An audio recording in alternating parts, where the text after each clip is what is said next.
आप Sheru playlist TV सुन रहे हैं और अब आप जालिम इस्तांबुल की दास्तान का हिस्सा 44 का हिस्सा 2 का आगाज सुनेंगे, जिन तहरीर निगार शेर अफगन है।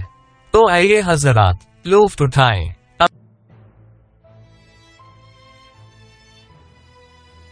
अब इटली में जलाल और जेम्रे रूह बारूह बैठ के मुस्तफा कमाल के सामने गुफ्तगू में मसरूफ थे के तो नाचे जलाल इल्दिज ने अर्ज किया कि क्या जेम्रे, क्या वक्त आ गया है, माँ बाप अपने बच्चों को क्या हर वक्त मुतला करना पड़ेगा कि हम उनके माँ बाप हैं। अगर हम मुतला करना इन्हें भूल जाए तो ये हमें और हमारी बढ़ती हुई उम्र को नहीं देखेंगे और भूल जाएंगे। तो जेम्रे ने जवाबी कलाम किया कि जलाल साहब, माना कि ये माँ बाप के लिए ये मुश्किल मरहले होते हैं और ये गुजरता हुआ वक्त किसी के हाथ में नहीं होता। ये वक्त इंसान को एक सीधे रास्ते पे चलने की तौफीक नहीं देता, दूसरे रास्तों पर मुतक्किल करता रहता है और राह-ए-रास्त के रास्ते के दरमियान तो पैर की शक की तरह मुबादिल रास्ते इग्जा होते हैं जो गुमराही की तरफ कमजोर करते रहते हैं। और अब माँ बाप का फर्ज है कि हर वक्त मुतला करते रहना कि तुम किस रास्ते पे कमजान हो, उनको उन रास्तों पे जाने से रोकना, राह-ए-रास्त पे लगे गिरफ्त रखना। तो नाचे जलाल ने मुस्तफा को इशारा करता है और कलाम किया कि क्या मुस्तफा, क्या देख रहे हो, मेरे हाथ बंधे हुए हैं पर तुम्हारे हाथ बासिद है। जो तुम कर सकते हो वो मैं नहीं कर सकता। आओ मेरे जेब में से मोबाइल निकाल के मेरे कान पे लगाओ। तो मुस्तफा जेब में से मोबाइल निकाल के डमला कराचाई को फोनी राब्ता किया और अब इस्तांबुल के कैफे में डमला ने गोंजे से कलाम किया कि मुझे मेरा आधा माजी याद नहीं। इस वक्त ने मेरे जहन में जो मेरा आधा माजी था वो कहीं सिया समंदर सिया कोने में ले जाके अपनी कुंजी लगा के काबिज करके मेरे हाथ में रख दी हो। मैं मुसलसल कुंजी लगा के खोने में मसरूफ हूँ। मुझे लगता है कि मेरे हाथ में गलत कुंजी हाथ आई है और मुझे यकीन है कि सबके हाथ में इस काबिज ताले की कुंजी है। वल्लाह आलम पर मुझे देने से क्यों हिचकिचा रहे हैं। अब कराचाई होल्डिंग का नाम निशान नहीं है। क्या मेरे बाबा ने नाम का तबादला तो नहीं कर दिया? तो गोंजे ने इस पर अर्ज किया कि मुझे दिल्ली अफसोस है कि तुम्हें अपना माजी अब याद नहीं। अब रही कराचाई होल्डिंग की बात, आगा साहब के आखिरी हार्ट अटैक के बाद कराचाई होल्डिंग संभल नहीं पाए, पर तुमने भी कराचाई होल्डिंग बेमिसाल चलाई। फिर वक्त ने ऐसा खेल खेला, कराचाई होल्डिंग कोरियो के दाम बिकी और अचानक डमला को आगा के नाम की कॉल आ जाती है। तो डमला ने गोंजे को आगा का नाम मोबाइल पे दिखा के अर्ज किया कि तुम क्या कह रही थी कि आखिरी हार्ट अटैक आगा बाबा को आया है। माशा अल्लाह, मेरे आगा बाबा की कितनी बड़ी उम्र है। आखिर मैं इन्हें याद आ ही गई पर मैं इन्हें जवाब नहीं दोगी। माशा अल्लाह, मैं भी एक मकबूल हस्ती हूँ। और फोन बंद कर दिया। तो नाचे गोंजे देख के खामोश रह गई। तो गोंजे ने कुछ अर्ज करना चाहा। नूर मैडम ने टेबल पे रकम क्या रखी तो डमला की निगाह नूर मैडम पे नजर पड़ती है और कलाम किया कि इस खातून को देखो जरा, किस एंगल से ये किसी घर की मुलाजमा लगती है। जो मोहतरमा ने पोशाक जेर तन की हुई है और इसका रहन सहन तो देखो, अला दर्जे का पहनावा लगता है। तो डमला मोबाइल पे कैमरा ऑन करके उठी। तो गोंजे ने खड़े होते हुए कहा कि डमला कहाँ जा रही हो। और दूसरी तरफ इटली के पुलिस स्टेशन में मुस्तफा कमाल ने अर्ज किया कि जलाल साहब, लगता है कि आपकी डमला ने नाराजगी के सबब फोन मुंतका कर दिया। तो जलाल जेम्रे को देखने लगा। तो जेम्रे ने मुस्कुरा के हैरान कुन चेहरा बनना डाला। फिर अर्ज किया कि मुस्तफा कमाल, तुम अपनी कोशिशें जारी रखो। अब दूसरी जानिब इस्तांबुल के कैफे में डमला मोबाइल हाथ में लिए हुए नूर मैडम की जानिब बढ़ते हुए अर्ज किया कि आपको लगता होगा कि डमला चुप हो गई है, पर आपके लिए मैं लाई हूँ धमाका खेस इंसाफ। आइए ऐसी महतरमा से मुलाकात करते हैं। जरा इस खवातीन को देखिए, आपको क्या नजर आ रहा है? एक आमिर खातून। आपको इनके बारे में सुनकर यकीन नहीं आएगा कि ये किसी घर की प्लेटें साफ करने वाली मुलाजमा है। तो नाचे तशरीफ जमाए खवातीन नूर मैडम को देखने लग गई और नूर मैडम डमला को रोकते ही रह गई, लेकिन डमला ना रुकी। क्या आपको यकीन आया? यकीनन नहीं। एक खातून बोली कि ये लड़की कौन है? नूर मैडम ने जवाबी अर्ज किया कि पता नहीं, मुझे तो ज़हनी आमराज में मुतला लगती है। अब दमला ने नूर का बैग खोल के टेबल पे चीजें निकाल के बिखर डाली और कलाम जारी रखा कि अब देखते हैं कि इस खातून के बैग में क्या है। इंजेक्शन निकल के जमीन पे गिर चुका था तो नूर ने उठकर बोली कि आखिर तुम कौन हो, पागल लड़की। मगर दमला की गुफ्तागो खत्म ना हुई कि ये देखें लग्जरी ब्रांड प्रोडक्ट रखने वाली किसी के मिशन में, किसी के इशारे पे ट्रे में आधा किलो के ऑर्डर की आशिया भर के ले आती है, वो भी उस मिशन में। मैं बताओ कि किस शख्सियत का मिशन है भल्ला? वो मेरे बाबा आगा कराचाई का मिशन है, जहां ये मोहतरमा परेटे साफ करती है। एक खातून बोली कि ये तुम क्या बात कर रही हो? तो डमला ने नूर मैडम की मुलाजमा के लिबास की तस्वीरें दिखाने लगी तो नूर ने डमला का हाथ पकड़ के रोक लिया। फिर डमला ने अपना हाथ छोड़ा के मोबाइल पे तस्वीरें दिखाए और ये कलमात कलाम करके कि मेरी बातें बेयकीनी लगती है ना, तो ये देखें, अपनी निगाहों से देखो। एक खातून बोली कि अल्लाह अल्लाह, जैसे हमें इल्म ना हो, ये तो इनकी साबिक मॉडलिज्म की आकाशी है। ए लड़की, किया तुमने इनकी ये आकाशी पहली दफा देख रही हो? तो गोंजे दौड़ी चाली आई तो फौरन आके डमला के सामने नूर से हाथ मिलला के अर्ज किया कि क्या आप नूर मैडम है? नूर मैडम ने मुस्कुरा के अर्ज किया कि हाँ, इस मुलाजमा का नाम नूर मैडम है। तो गोंजे बोली कि मैं आपकी तहे दिल से मस्कोक हूँ, आपने मेरी सीवी देख के मुलाजमत दी है। नूर मैडम ने शुक्रिया कलाम किया कि चौक तैसे खुला।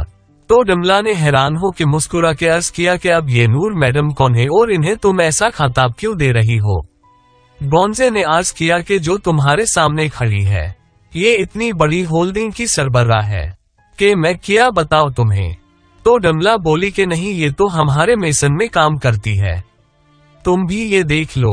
तो गोंजे ने जवाबी अर्ज किया कि डमला, ये तस्वीरें तो इनकी हर जगह आवेजा होगी, ये इतनी बड़ी मारूफ शख्सियत है। ये देखो, पिछले हफ्ते की बिजनेस मैगजीन का आर्टिकल में इनका नाम बड़े आला हरूफ में दर्ज है। तो डमला कराचाई बड़े गौर से देखने लग गई। तो फिर नूर मैडम ने अर्ज किया कि उफ डमला, तुमने तो मेरी साबिक अदाकारी ज्यादा दिन तक चलने ना दी। मैं तो अपनी साबिका अदाकारी से लुफ्त ले रही थी, तुमने तो सारा ड्रामा ही खत्म कर दिया। ये इंतजाम हो जाता अगर उन्हें वजाहत देने की हिम्मत होती, पर यो हिम्मत कैसे समेटे? ऐसा गुर्बत नहीं चाहती कि उनको कहीं से हिम्मत आए। तुम मेरे सोहर का एहसान मानो, उन्होंने अपने सर पे तुम्हारे मरहूम हो चुके बाबा का नाम आगा कराचाई आने दिया, यहाँ तक कि अपनी जात भी बदल डाली। अब सबको ये ना बताना ये चंद लोगों की रचाई हुई दास्ता को नूर ने अया करके सारा खेल इख्तिताम कर दिया। मैं दोवा ये करोगी जो तुम उनके झूठ के घर के अंदर तुम्हारा बोरिया बिस्तरा और दाना पानी लगाया हुआ है, तुम उस झूठे घर से बाहर आ जाओ। तो डमला ने नूर का हाथ फिर पकड़ लिया और अर्ज किया कि फिर से तुम्हारी हिम्मत कैसे हुई मेरे बाबा को मरहूम कहने की? मेरे बाबा जिंदा है और सही सलामत है। मेरे मोबाइल पे मुसलसल मेरे आगा बाबा की ही कॉल आ रही है। तो नूर ने कहा कि जरा इस लड़की को देखो, इस एक किस्म का ऐद लिया हुआ है मेरे हाथ पकड़ने का। इसे के ख्याल में मैं इसके बाबा आगा कराचाई के पीछे पड़ी हूँ, मगर इसे ये नहीं मालूम वो बंदा आगा कराचाई नहीं, मेरे सोहर जलाल इल्दिज है। सुनो ए लड़की, तुम एक बात पे मुत्फिक नहीं हुई। मैं ये नहीं चाहती थी कि तुम्हारे सामने मेरी लफ्जों भारी जबान खोले। ये सवालात अपने जज्बाती दिल से ना करो, बल्कि इस मौके पर दिमाग की जहानत से सवालात करना चाहिए। शायद तुम्हें इस सवाल का हकीकी जवाब मिल जाए। क्या तुम्हारा दिल आमादा करेगा सच को झोटलाने से? ऐसे बंदे को बाप कहोगी? एक झूठ के तहत तुमको अपनी बेटी कहता हो। उन्होंने बताया नहीं तुम्हारा बाप मर चुका है और तुम्हारे सामने जलाल कोला के खड़ा कर दिया। अब मेरा हाथ मेरे हवाले करो।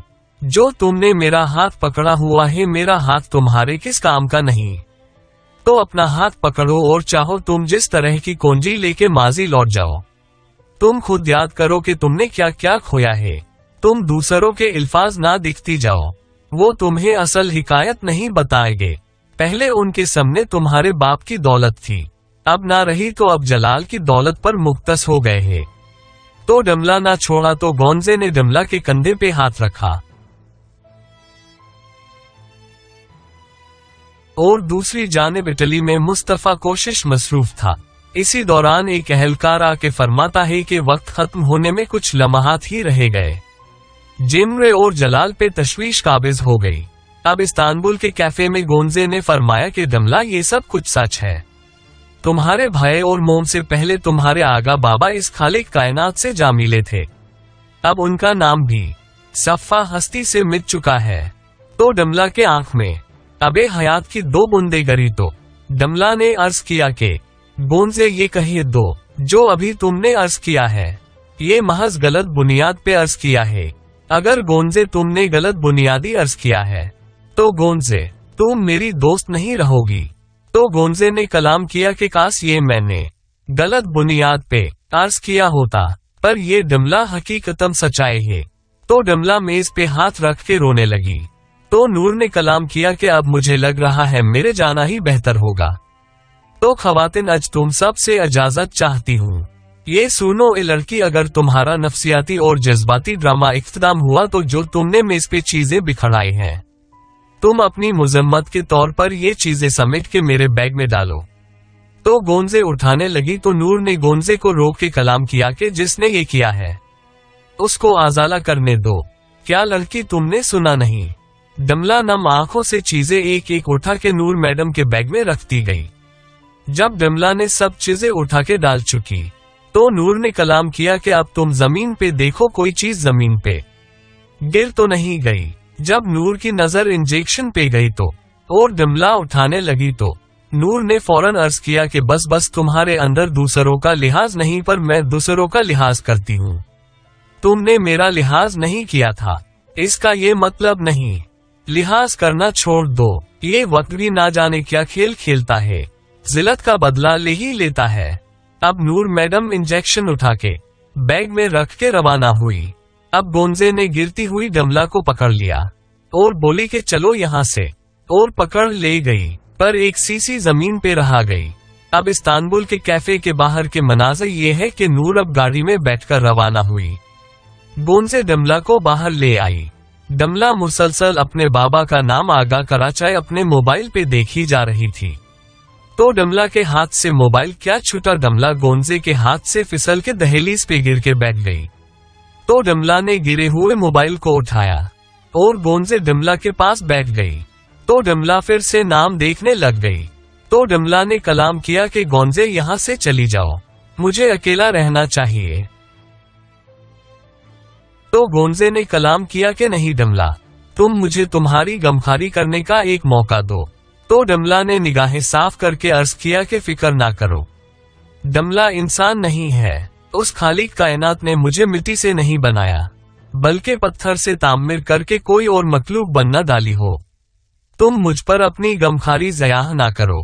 तो नूर कार में बैठ के गोंजे को SMS करती है कि तुम अपनी खैरख्वाही चाहती हो तो मेरे पास फौरन आ जाओ। फिर गोंजे पैगाम पढ़ के अर्ज किया कि अच्छा डमला में चलती हूँ, अगर मेरे हाथ में काम ना होते मैं तुम्हें यूं छोड़ ना जाती। तो वो चली गई। तो डमला ने मोबाइल देखते देखते कॉल हो आपन की। तो जलाल की आवाज आई कि हाँ डमला, आखिर तुमने फोन उठा ही लिया। मुझे लगा तुम मेरा फोन नहीं उठाओगी कि अपनी नाराजगी दिखाओगी। माना पड़ेगा, एक बेटी से अपनी चोट की मुजम्मदारी करवाने के लिए एक बाप को अपनी बेटी से माजरत ख्वाही करने पड़ गई। तो डमला जलाल की आवाज सुन के आंख भर ली और फोन काट डाला।